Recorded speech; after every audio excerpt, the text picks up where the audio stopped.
A jury has awarded a woman from Skowhegan $17 million after most of her bladder was mistakenly removed during a surgery at Northern Light Health Inland Hospital, which is now closed.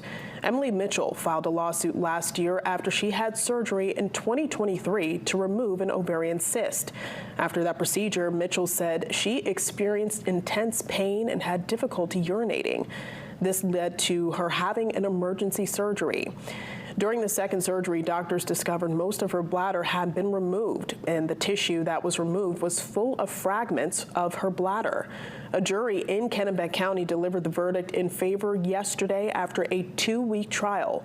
The award includes damages for past and future medical expenses, pain and suffering, emotional distress, and permanent injury.